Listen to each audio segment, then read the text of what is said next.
we go, boys. All right. Gentlemen, are we ready?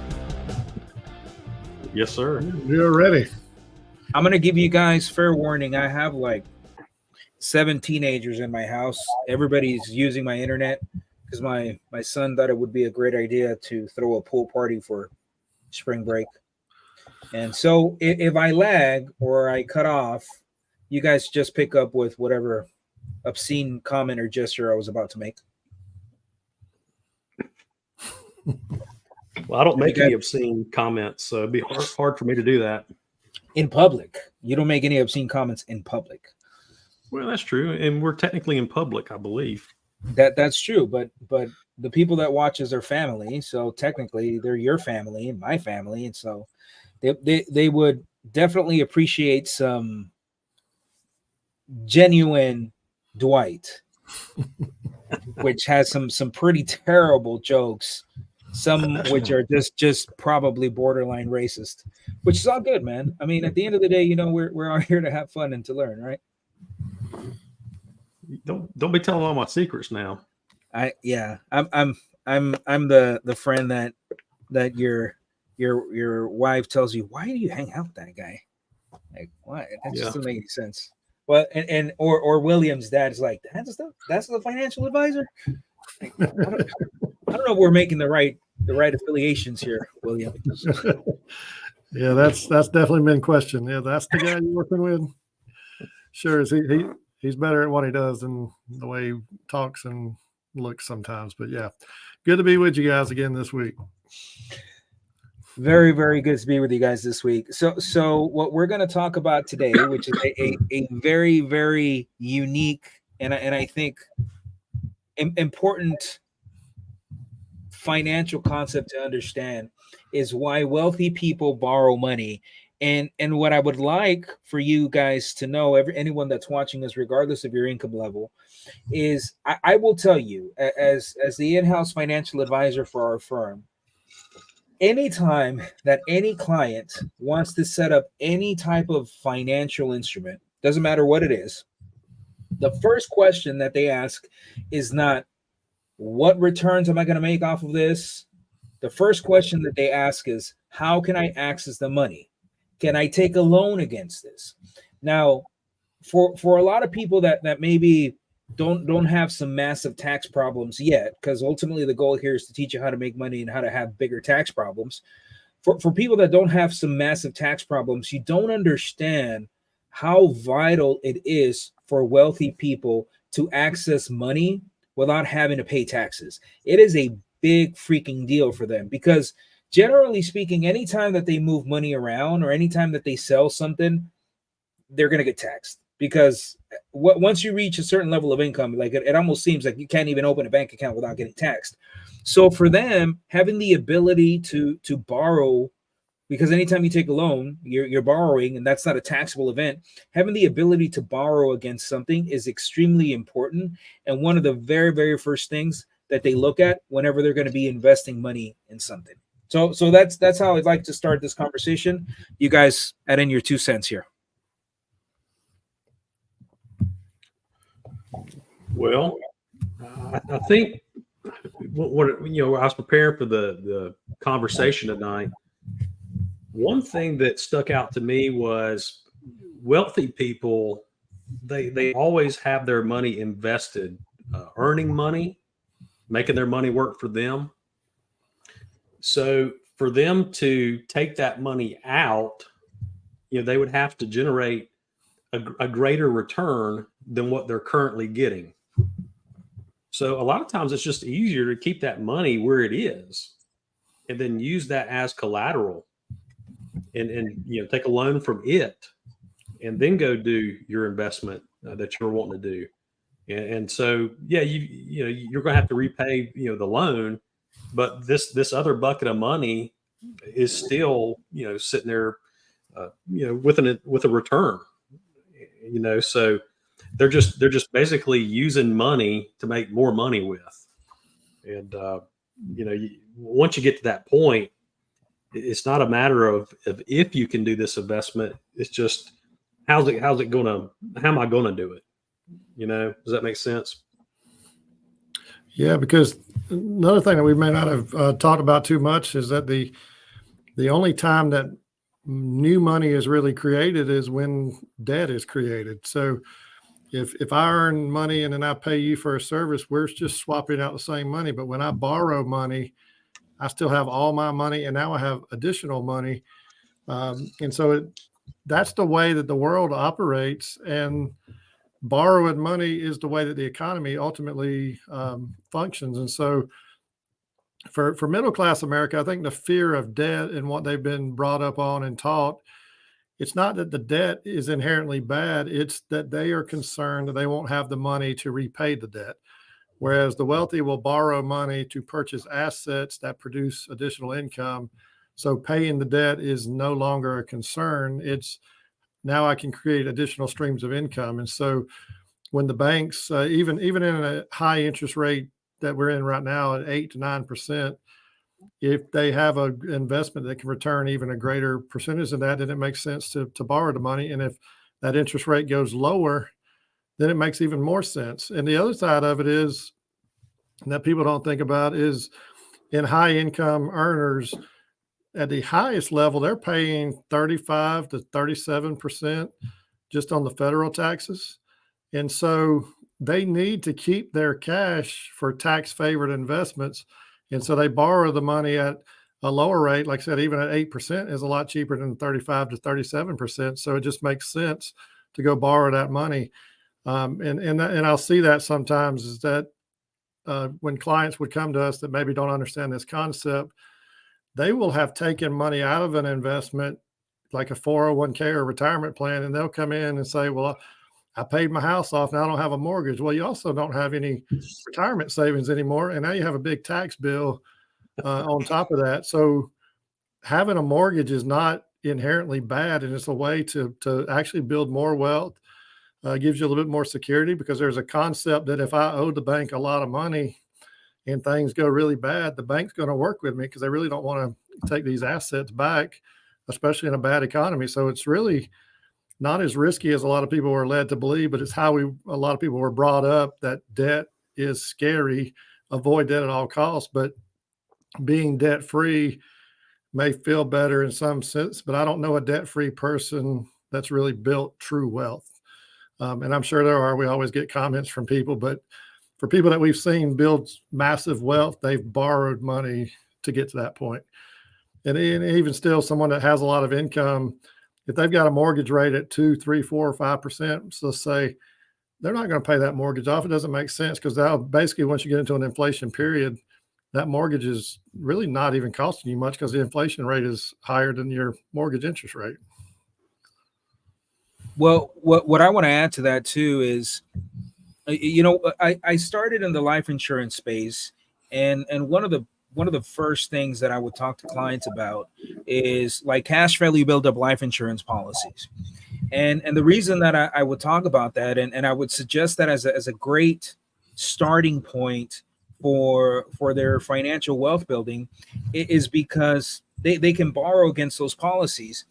And I would get a lot of pushback because obviously when I started as a financial advisor, I started with middle America. I mean, literally, if you were alive and had a job, you were somebody that I wanted to talk to, because when you start a business, I mean, you get what you can get, right? And so I would try to get people to understand this concept of borrowing money.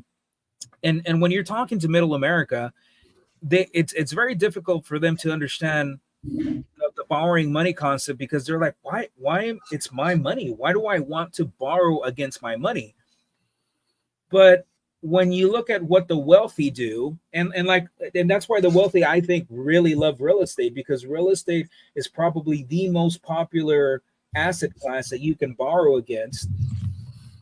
Assuming that you have a property that's worth $200,000, and every year, let's say that property is appreciating by, I don't know, let's say 3%, but you can take a loan against that property and go and invest in another property, or go and invest in stocks, or go and invest in something else. That property still has a $200,000 value, and that property is still appreciating at a rate of 3%, or like in the last 3 years at a rate of like 75%, because that's just what real estate has done in the last 3 years. So that's where you're able to start leveraging different things that you own to go and own more things that will make you more money. And I have a gentleman watching, and he's a really good friend of mine. We were teachers together, and we were having this conversation earlier this week because he bought his home at the right time. He bought his home in 2017, right around that time frame, if memory serves me right. And so now he's built a lot of equity in the home because the prices of homes have gone up astronomically. So I told him, in the future, something that would be wise for you to do is refinance your home, pull out equity, use that equity to go and buy a second rental property, or to go do some real estate flips or stuff like that. And then I think the biggest problem that people make is they'll take that equity, like they'll see that their home has appreciated in value, and now they can pull $50,000, and they do that. They refinance their home, and they take that money and dump it back into the same home that makes them no income, that doesn't increase their net worth at all, but they wanted a patio and they wanted a pool. And to me, and that's why Dave Ramsey is so popular, because Dave Ramsey understands that people are just really good at just not making the best financial decisions. So he just has he basically has the same advice for everyone. No debt ever. And realistically, for most people, that's probably the advice that they should follow. But if you're really wanting to figure out how wealthy people get wealthier, if you want to figure out how our clients continue to get wealthier, and kind of circling back to the life insurance concept, clients come in throwing $100,000 a year into their life insurance policies. It's a hell of a lot of money, but they understand that they can borrow against that without paying any taxes. So I don't know. You guys give me some feedback on that. Yeah. Earlier today, I was talking with a client of mine and explaining, how the itemization worked, and their itemized deductions weren't enough to exceed the standard deduction. But she has a business and she has a home office. So through the home office, she's going to be able to deduct some of those home expenses, the mortgage interest and things like that. And so on the mortgage interest statement, I was just blown away that they owed such a low amount on this house that they bought just in 2016.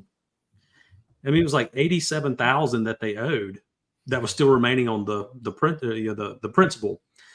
So the mortgage interest was only like $700 that they had paid all of last year. And I was like, so I mentioned that to her. I was like, man, y'all don't owe hardly anything on this house. And, based on where they live, it's got to be at least $500,000 house. And she said, yeah, a few years ago, we were just tired of having a house payment, and we started just dumping any extra money that we had towards the mortgage, towards the principal. And then it dawned on us that we have a 3% rate, and that we can make a lot better with that extra money that we were paying towards our mortgage in the stock market. Her husband's a big stock market stock trader, and he follows the market really well. And, she's like, he usually gets 12 to 15% return on his investments. So the problem, though, is being disciplined enough to take that extra money to put towards those investments.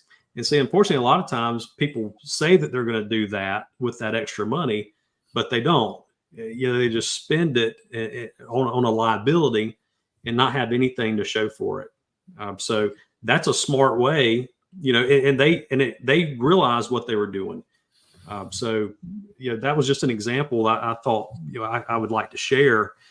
Just happened today, so it's fresh on my mind. But you've got to be disciplined, to be able to move that extra money and invest it, and not just go buy a vehicle with it or something that's going to depreciate. You've got to be smart with that money. And I told her, I was like, the problem, because they're both disciplined people.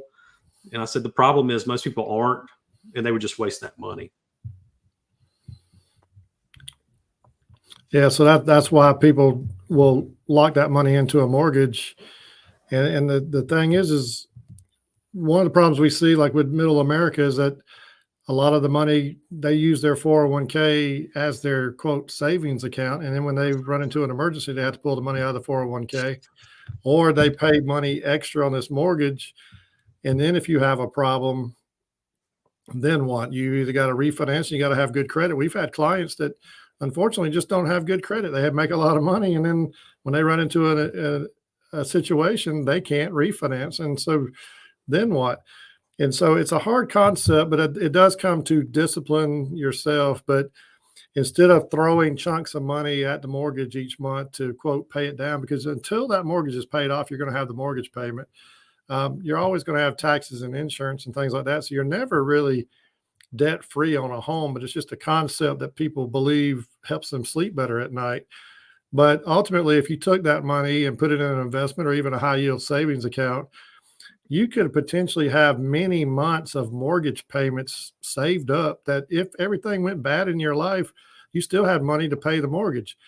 But if you prepay that mortgage using your cash and then you lose your job or things like that, then you're in a bad situation. And the more equity you produce in there, then the more likely you are to be foreclosed on. And we've seen cases like that where clients who had money and going through recessions and jobs and things like that, that if they would have set that money aside, they actually would have been safer than putting a chunk of money into the mortgage. But it's just that feeling of, well, I've got to be debt free. And sometimes you can't convince people that they believe that that's the way to be. And if it, ultimately it helps them sleep well at night. But when we're talking about building true wealth, which is what this podcast is about, we see some of the pitfalls there. And you got to change the way you look at debt. And debt is a tool to build wealth. And so if someone's going to loan you several $100,000 to buy your home and buy rental investments and things like that, man, you're better off because you can leverage the little bit of money that you have with their money. And now you've got an opportunity because the return on investment isn't just the down payment you put on there. The return on investment then becomes the whole purchase price of the home. So you can control a lot of real estate using other people's money, and then, take care and have discipline. You'll build wealth. And the debt will eventually get paid off, but that really shouldn't be the goal. The goal should be wealth creation. It's funny that you say that, William, because I've had this conversation with a lot of people that are just so fixated on paying off their mortgage. And one of the things that you need to understand about banks is, like, to your point, you could give so many extra payments to your principal on your mortgage, but miss 3 payments, and it doesn't matter what you've given. The bank's going to tell you to pack your stuff and get the hell out of your house, regardless of what you've given in the past, because there's still a balance outstanding on that house. Like to me, if they offered 60-year mortgages, I would take that in a heartbeat. I mean, like, that's perfectly fine. I don't give a damn about paying off this house. I'm just going to make sure that I have enough life insurance, and when I die, the life insurance is going to pay everything off. I would jump on that all day, every day. I've even contemplated like 40-year mortgages, because now that just gives me the ability to stick a renter in there, have the renter pay back the bank, and that renter is building my net worth with every single monthly payment. I'm not paying the bank. The renter is paying the bank. But and to your point, it's kind of funny too, because like that whole credit situation, people think that bad credit is exclusive to people that don't make a lot of income. But you remember, and I'm not going to share any details, but remember that one case that we were working on where the gentleman was wealthy, like literally probably $15 million of real estate is what he had. His credit was so bad that, like, he was rich, but he was broke, because we couldn't refinance anything to pull out equity. We owed taxes, we owed property, we owed so much. When I say we, I mean him. And we were stuck because there was nothing that we could do because his credit sucked. So the reason I share this with you guys and with the viewers is because I want you to understand that a lot of the mistakes that you guys make, wealthy people make those same mistakes too. A lot of the times that's the biggest reason why they come to us, because they've just made a lot of mistakes, and understanding that sometimes you're able to make a business work and monetize at a very high level. That doesn't necessarily mean that you understand money or how money works.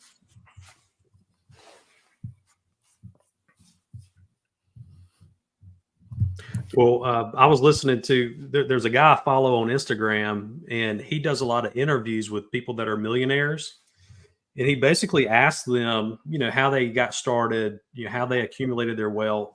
And last night, one came across the feed, and the guy was $100 millionaire, very, very well off. And so the guy asked him, if you were down to your last million, what would you do? And he said, I would go borrow 5 million and start right back over. So you can use that $1 million to basically borrow 5 million, and then he can deploy that, into other investments that are going to generate him the money right back. And he's just going to rinse and repeat. So that was a perfect response. Roll has disappeared. Yeah, so that goes down to understanding how to leverage that money. Instead of spending it, we're gonna leverage that money. And when it comes to real estate, you can borrow, on a piece of property, you put 20% up, the bank gives you 80%. So you're able to borrow 4 times the amount of money that you actually put into the project. And where else can you do that? And if you walk into the bank and try to borrow money for anything else, you can't borrow money for stocks and things like that. You can get some margins and maybe some things like that, but actually walking into a bank and trying to get hundreds of thousands of dollars. So there's a reason why they loan so much money on real estate. They consider it to be a pretty safe investment overall. And they know that if for some reason they have to take it back, they'll be able to get their money back. So that right there tells you that the debt on real estate is not as risky as some would make it out to be. The biggest thing is to understand what you're doing, get some education, learn how to leverage the money, because if you leverage incorrectly, it can wipe you out. But the clients that we work with, they have learned this skill very well. And it's a way for first generation millionaires to build wealth, is to use the other income, other people's money to go along with their income. And all of a sudden it allows them to produce additional income from the investments. And it makes you a lot safer. Like you're talking about with the guy that had $1 million, and he said he would just go borrow $5 million. Well, now he's got a lot more money and he's a little bit more secure. So being able to borrow money is key to maintaining wealth, and also just that gives you some more liquidity as well along the way. So let me ask you guys a question then, because Dave Ramsey, in his own right, and we'll probably do an entire podcast on Dave Ramsey, and we'll title it "Why We Think Dave Ramsey is Full of Shit," and hopefully we don't get sued, because he definitely has a hell of a lot more money than we do. So maybe that's not a good idea. But Dave Ramsey preaches that all debt is bad debt. He even encourages people to cash out their retirement accounts to pay off debt. I have my opinion on that, but then, I mean, basing it on what we're talking about today, why do you think that he suggests that type of advice? I mean, because he's not a dumb guy. He's a very smart guy, very, very smart guy. But does he just assume that people are just going to make bad decisions? Well, I think okay. I think part of the problem is he's talking maybe to a different type of person than maybe the people that are our viewers. I think the initial stage where Dave Ramsey is helping people get out of bad debt, the debt that he's trying to help people get out of predominantly is, credit card debt, student loan debt, things like that really chain people to being able to start, deploying that money towards wealth building activities. Now, after you're out of that kind of debt, at that point, you need to be looking at good debt, which is what we're talking about. Using leverage to buy investments, having tenants in place. They're going to pay those mortgages off, pay the loans off.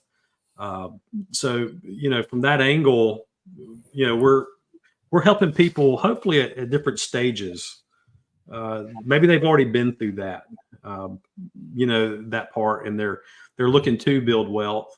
But then too, maybe they're scared because they don't want to rack up that debt again. The problem with the debt they had before was when you go buy something and put on the credit card, and then sit there and pay $36 a month on it, and it's a $5,000 bill, you don't have somebody else paying that for you like you would with an investment property or stocks or whatever the investment happens to be.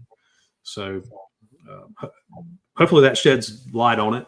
That's my thought anyway.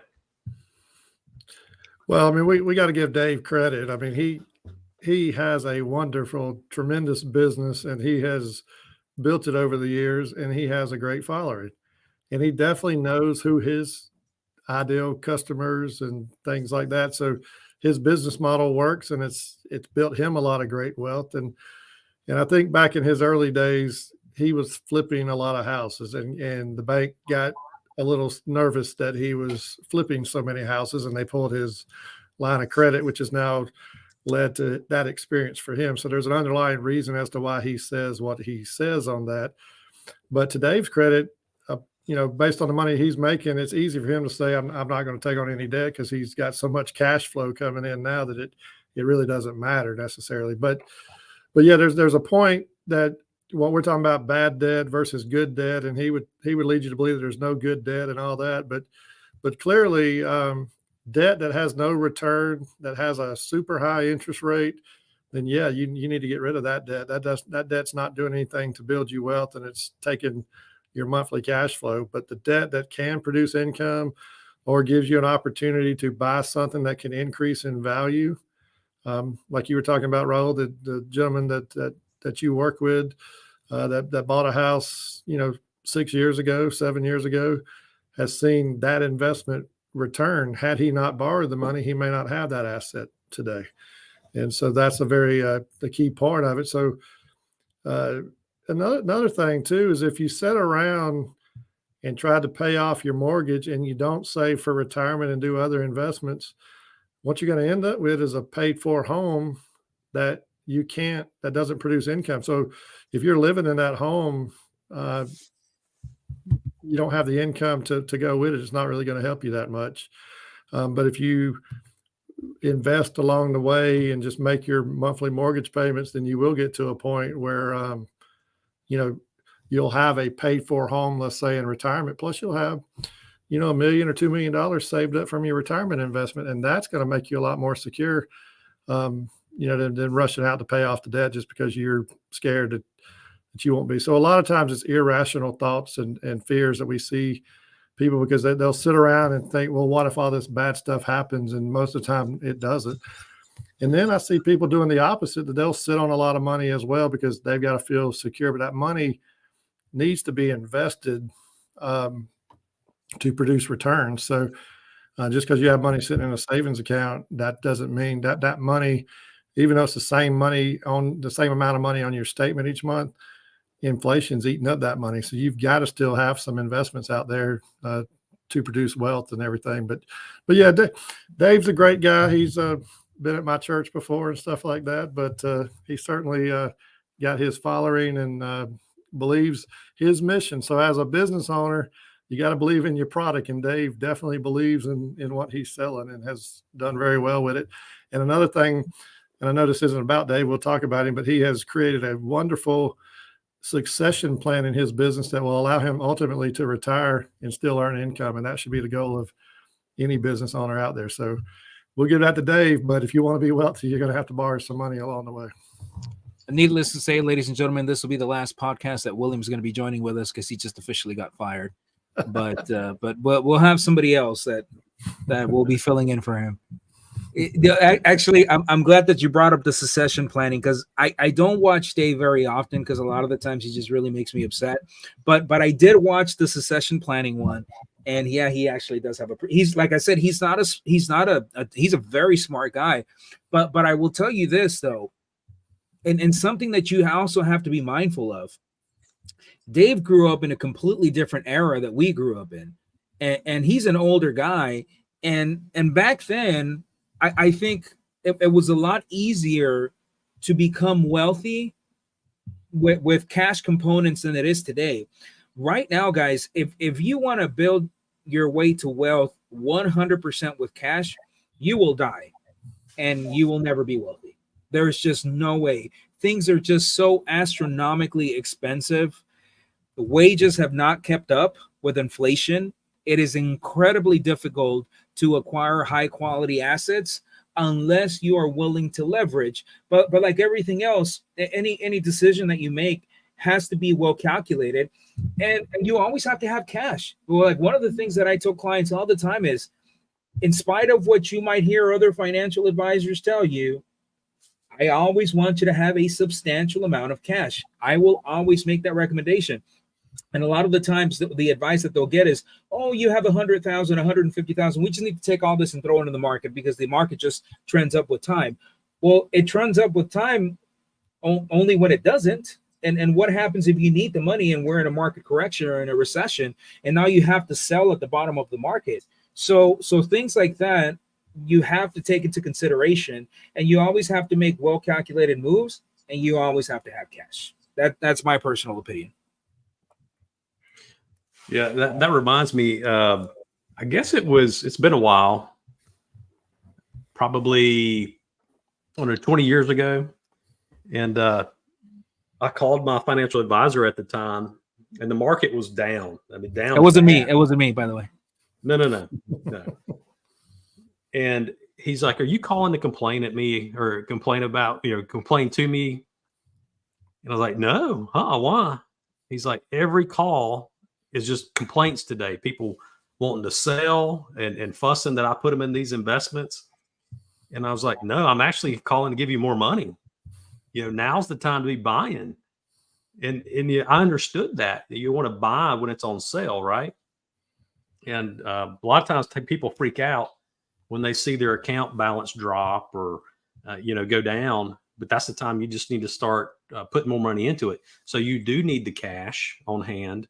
How much is Warren Buffett sitting on right now? 150 million or billion, or just sitting on cash? It's with a B. Yeah, it's billions. Yeah, I thought it was billion. 150 billion.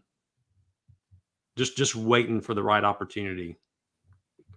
So yeah, you've got to keep some cash on hand. Yep. I guess good, because ultimately that cash, you can send it out and make babies with it, right? Make little money babies with your cash. It's not that kind of show, Dwight. I use the analogy that they're your soldiers. Y'all remember when we were kids, we had the little green soldiers that we would play with and stuff, and you would want to keep as many of those alive, and that's your money there. We don't want to have our soldiers die on us. So Dwight's trying to make babies, but I'm trying to fight with my army. I'm replenishing. Yeah. The only thing people are going to remember from this podcast was that Dwight said, "Take your money and go make some babies." That's the only message that's going to stick today. Yeah, but not real babies, because they'll just cost you money. I know. They are definitely a credit. Sure. Yeah, you'll be okay.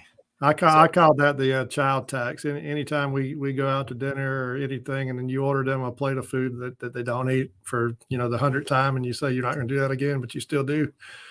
Those are what we refer to as the child tax, because you spent some money on something that you would not have spent money on just because you have children. But we all love our children, but yeah, they do cost us a little bit of money from time to time. Quite a bit of money from time to time. Yeah. And more than the $2,000 credit, right?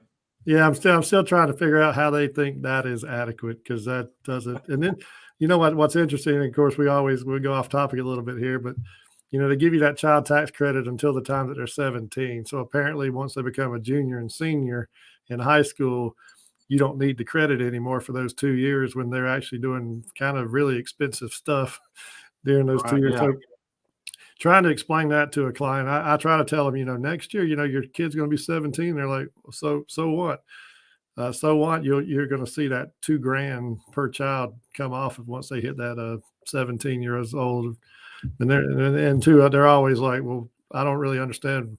I'm still spending money on them. You're right. You will always spend money on them. But for these 2 years, there's no credit really.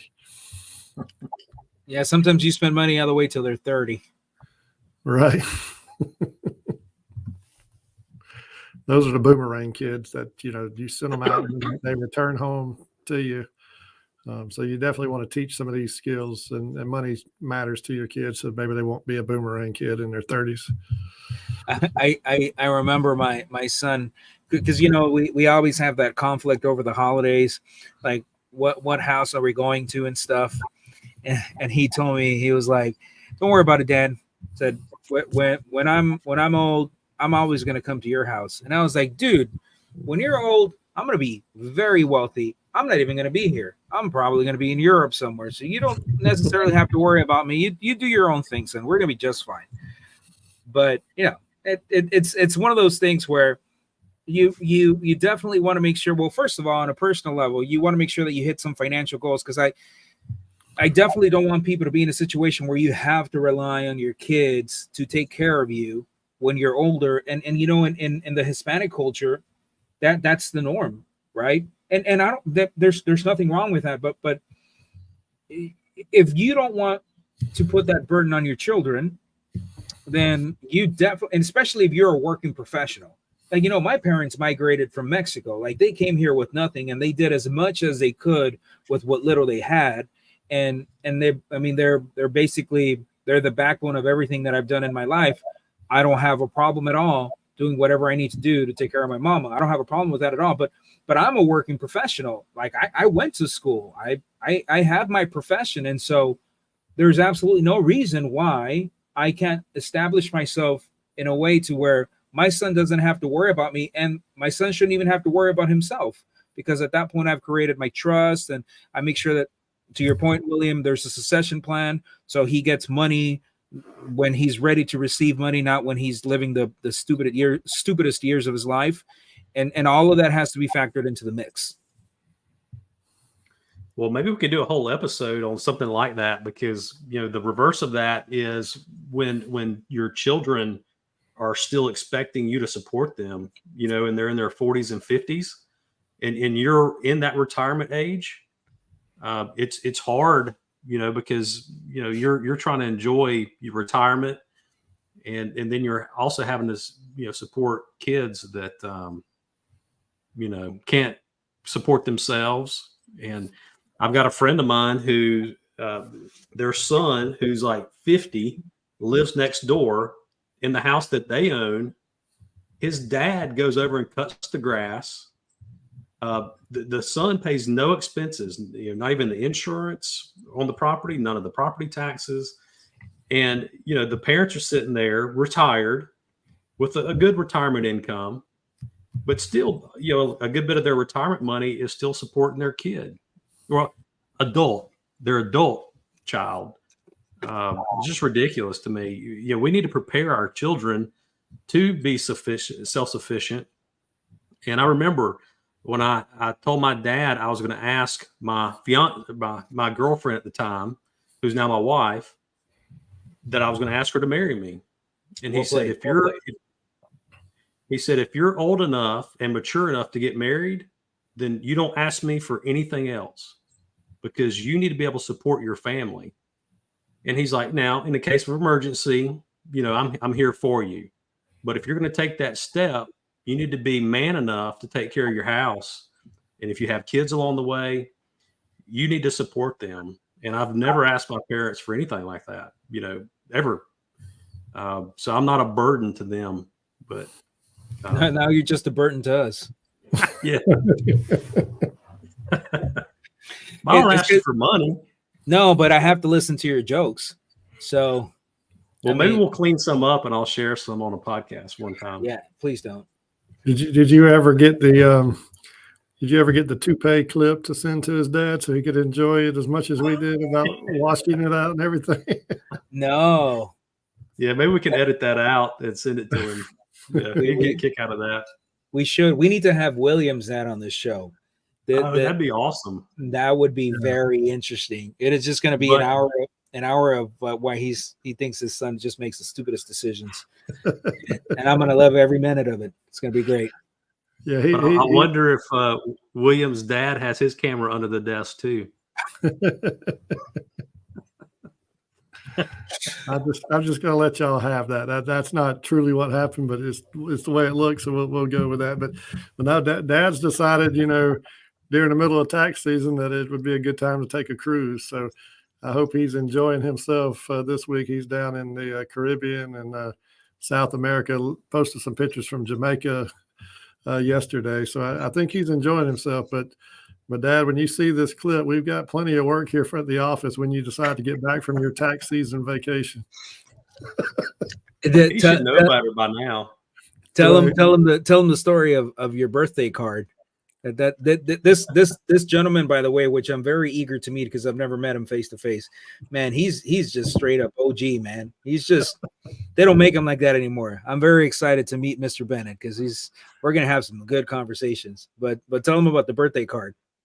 Yeah, so as Raul has pointed out before, my dad was an accountant for many years. I grew up around the tax business. Raul takes it even further back, says that my granddad at the time was the CPA for Abraham Lincoln. So we've been doing accounting in this family for a long time, over multiple centuries, if you listen to Raul. But so anyway, so Dad decided to retire from his industry job about 2 years ago, and he said at that point he would come work for me and things like that. And so he took about a year off, and then he was ready to come to work. So last year we kind of eased him in a little bit. He worked kind of part-time, and then this year he's been on it. I mean, he's excited about tax season, and he started doing some management around the office. But anyway, when it came time for my birthday, they all put a birthday banner around the office, and I showed up for work that day, and I have a birthday card, and everybody has signed it, their names, including Dad. So he signed it, David Bennett, happy birthday, as if he was just an employee of the firm and not my dad. So it's very interesting because when we work together, we're all about business, and then we have fun, outside of work, but we also have fun, during the work. But yeah, he's old school on some of those things, but he's brought a lot of good things to the firm, and we're glad to have him around here. But yeah, that was funny on my birthday when I opened up the card and just signed David Bennett. What was his? How come he didn't sign it, Dad? I don't know. Doesn't make sense. What's that? Yeah, because everybody around the firm is like scared to call him David. They call him your dad. I talked to your dad today, and I'm like, he does have a name. His name is David. So I guess he was just wanting to fill in. But I mean, I opened that up, and it was like, oh, all the employees, including my dad, has signed it their name. That's an old school that's an old school dad for you, man. You got to put a gift card in it. No, there was no money. Apparently, only the grandkids. The grandkids get money in their card, but we just get a card. And did get the old Facebook post this year where he put out there "Happy Birthday" to my son. So that was pretty good too. But yeah, I'll be glad when he's back from cruising, because like I said, we're going to be here for the home stretch of tax season. That's awesome, man. Well, you at least I raised we're kind of getting off topic here, but it's interesting. It's to keep people engaged. But I raise my son the same way that my dad raised me, which is with just some old school disciplining and a lot of very, very aggressive sarcasm. And it seems like your dad's the same way. So I don't think there's anything wrong with that. Gotta toughen up these boys a little bit. Yeah, he does want people to work and all of that. So yeah, it's been good though. It gives me a little bit of discipline around the office and has helped with some of the management stuff. So again, we're very thankful for it, and glad he's able to enjoy some time off, because he does remind me, I did retire, so I am going to take some time off. So I appreciate that. Him and Mom are having a good time this week on a cruise while we're sitting here doing some tax returns. It's been a week. Yeah, and so our viewers know Friday is the deadline for your S Corp and partnership returns. So just a couple more days left. They'll be filed or extended, whichever.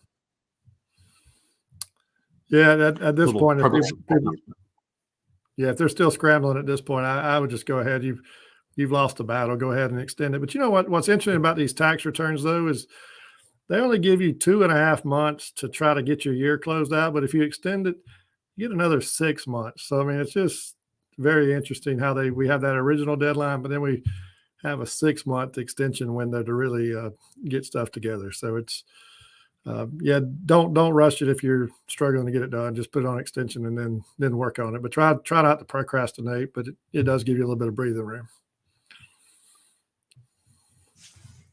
And So realistically, what happens? Go ahead, Dwight. I was just going to say, what happens? Realistically, I think I'm on the delay.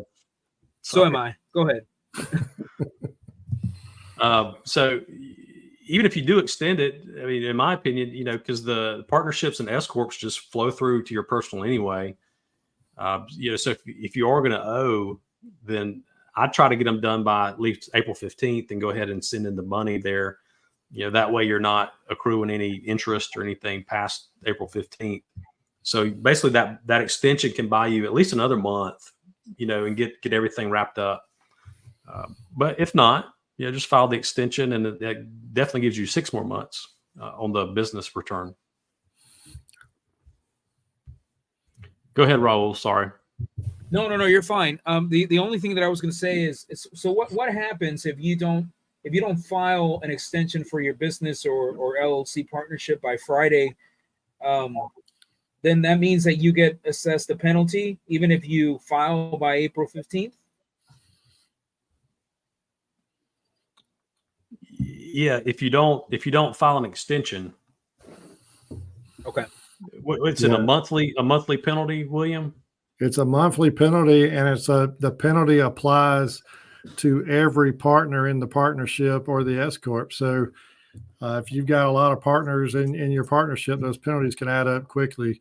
But if you happen to get a penalty, then we help people get out of them, but we do try to avoid them at all costs. But a lot of people that have just started new businesses, or their neighbor told them to get an S corp or set up that LLC with the multi-member, they don't necessarily realize they've got to have an extension if they don't have it by March 15th. They're thinking, I've got to have my taxes filed by April 15th. And so then they'll get that letter in the mail. And like I said, it's per partner on there, and it's increased a little bit. I think it's over $200 a month at this point for being late on it. So does that mean that, like, if you and your wife are both partners in the same LLC, it's $400? Correct. Whoa, that's a lot of money. Yeah, and that's just for 1 month. I mean, if you drag it out 6 months without the extension, thinking that you had one, it can be several $1,000s. Yeah, I can see where that would be a problem. Which reminds me, I'll send you my extensions tonight, William. Okay, good. Yeah, because William had nothing else to do tonight. I don't care if he did or he didn't. I know where he lives. Well, the good thing about filing extensions for a partnership, you don't have to have all the K1s. You just have to get the extension form in. So it is a little easier to file the extensions. That's why I was saying, if you're scrambling, just go ahead and put your extension in, and then get the rest of the details put together. We'll take a lot of stress off of you. So yeah, send them on, and we'll get them taken care of for you. Beautiful. Which kind of reminds me, guys, and let me do this now. If there's like specific, like financial or tax stuff that you guys want us to talk about, let us know. Let me see here. Oh, here it is. You know what? We never we created an email exclusively for this podcast, and it got canceled in cancel culture, I guess. And we just never created it again. So we definitely need to do that. But in the meantime, if there's something that you guys would like for us to discuss, or you have any questions, feel free to send us an email. We'll do the best that we can to either cover it here or just get you, just a little bit of free advice to kind of guide you in the right direction. All right, gentlemen, What else do we have to talk about? I think we're hitting up on the hour here. And so we kind of digressed there a little bit on the borrowing money, but I would say the only thing that I want you guys to understand is the leverage component. When I'm talking about leverage, is saying that you have one thing and you're using that one thing to go and do something else. Like when you say, I want to leverage my time, basically what you're saying is you're going to hire someone to do what you're doing right now so that you can use that time to go do something else. That's why, people that reach a certain level of success, they'll hire an assistant, or they'll hire a secretary, because they're able to leverage that secretary for all the little minute stuff that they don't want to do so that they can get that time back to go do something else. You can do the same thing with investments and with assets. That's why it's very important for wealthy people to have assets, investments that they can leverage, that they can borrow money against, so that they can go and acquire another asset. So now they're making money here and they're making money here, and they're continuing to grow their net worth. So any final remarks there, gentlemen? Well, with leverage, I mean, it can be very powerful. And, like personally, just to give you an example, I had a friend of mine who I've done some hard money loans with before. And he was offering to pay 20% interest. Well, I didn't quite have all the money that he was needing to borrow, but I do have a HELOC. And through the HELOC, over the past year or so, the rate has increased. And, currently it's about 8%.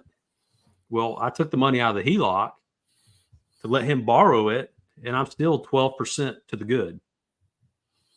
And so that's just a perfect example of what we can do with money. And, to be honest, most hard money loans right now are at 12%. So I'm still making 12% what I would normally do anyway. And then two, with that money, it's going to repay my HELOC. Plus I have a balance for some home improvements like you were talking about. That's not good to do, but I do have a balance. And so I'm going to use that money, the interest and stuff that he's paying me, to chip away at that balance and to get rid of it. So then I do have more available to deploy for actual investing that'll generate a good return. So I think you just got to be smart with your leverage. Just like with any investment, the first rule of investing is never lose money, and rule number 2, refer to rule number 1. So keep that in mind. And it's definitely a great way to make money babies, right? And then we can turn them into soldiers and fight our battles and create more wealth. But what Dwight didn't tell you, Raul, and he told me this story the other day. He said, I was feeling pretty good about getting 20% return on my money until he realized the guy that he gave the money to made like over 100% return on the money. Oh, yeah. And so that's the thing. But that guy knew that even paying Dwight 20%, that sounded outrageous, was enough for him to take that money and make even more money with it. So that guy clearly understood the power of leverage. But that was a good story. We talked about the other day. Like Dwight said, man, I made really good money off of that deal. But then I found out the guy comes by, he's like, this is what I made with your money. And Dwight's like, oh man. So it was a good lesson there. But yeah.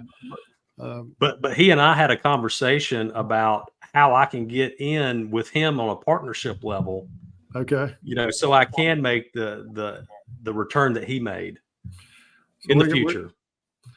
Yeah. So then we'll be helping Dwight figure out what to do with all the money that he's going to make off his investments. And that's one thing I don't think we've talked a lot about, is that when it comes to real estate and things, that's Dwight's wheelhouse, and he really helps us and clients understand, what goes on in that area as well. So we're always talking about deals and things like that can come up. But yeah, guys, this has been another great night. I want to give another shout out again to our hometown here, Warner Robins, Georgia. And the thing that I found out after last week is that so many people have lived in Warner Robins because of our military base and everything here, that they may not have lived here, but a lot of people have come through this town. A lot of people continue to come to Warner Robins. And so, yeah, that's where we hail from and are very busy locally, but we've also taken on clients regionally and nationally by working with you guys as well. So it's been a great thing. So they call us the international city, and now we're working with people all over the country and everything. So it's been a real blessing, and I've enjoyed our time here. Hard to believe we've completed our first month here together. It seems like we were just talking about getting this thing going, and now we have a month, and we've got a few viewers watching it, and then people watch the clips during the week, and yeah, it's been great doing this with you guys. Likewise, gentlemen. Well, I'm over here in the Rio Grande Valley, so nothing having to do with Georgia or Tennessee, but definitely appreciate the people here from the Valley, and whatever we can do to help you. At the end of the day, we just want to give you some nuggets of information, some free information. So the only thing that we ask is just make sure that you like this stream, share it if you find the information valuable. We're streaming it on YouTube as well, and hopefully we'll bring you some more good content that can help you along the way. Awesome. All right. Well, ladies and gentlemen, thank you for joining us today, and we will see you guys next week. Cheers. Cheers, gentlemen. Yeah.